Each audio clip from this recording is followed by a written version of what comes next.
Պարոն Կարապետյան, կուզեի անդրադառնալ ադրբեջանական բենզինին, գնված դուք դա իշխանությունները ասում են, որ խաղաղության փաստ է, տնտեսական շահ է, դուք որևէ վտանգ տեսնում եք այդտեղ, թե դուք եք համաձայն, եւ գործընկերոջս հարցին պատասխանելիս նշեցիք, որ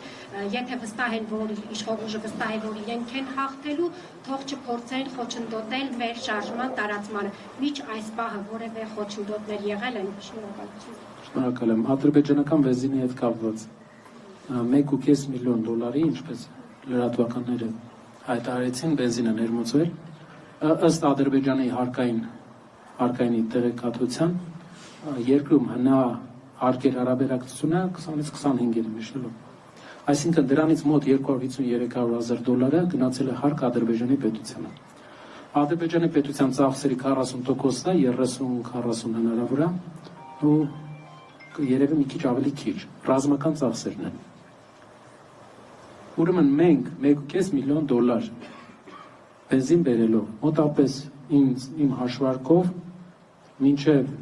80-ից 100,000 դոլարի հնարավոր է 80 ադրբեջանական բանակին ֆինանսավորել ենք։ Մենք վտանգ չենք տեսնում Ադրբեջանի մեջ։ Արդյոք այդ կարգի վտանգ չենք տեսնում, որ արդեն ֆինանսավորում ենք իրենց։ Երբ մենք գնում ենք բենզին, իրենք սոկառը հարկ է տալիս։ Հարկը գնում է բյուջե, գնում է իրենց մոտ նավթային ֆոնդ, նավթային ֆոնդը տալիս է բյուջե, բյուջեն էլ տալիս է բանակին։ Բանակը առնում է տեխնիկա, օգտագործում է հայ զինվորների դեմ, մեր ազգանունով, իմ եւ ձեր։ Արդյոք այդ կարգի վտանգ չկա իրանց, որ մենք ֆինանսավորում ենք իրենց բանակը։ Երկրորդ հարցը խոչընդոտ փորձեն անել։ Իրենք ուրախ կլինեն, որ իհարկե յուրաքանչյուր ուժ սահմանափակի իր ակտիվությունը։ Առավել եւս մեր ուժը, որը իմ կարծիքով,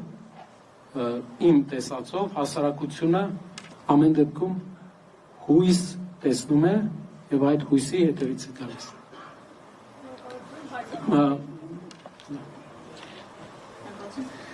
Երբ մեր ձևով շարժումը դառնալու քաղաքական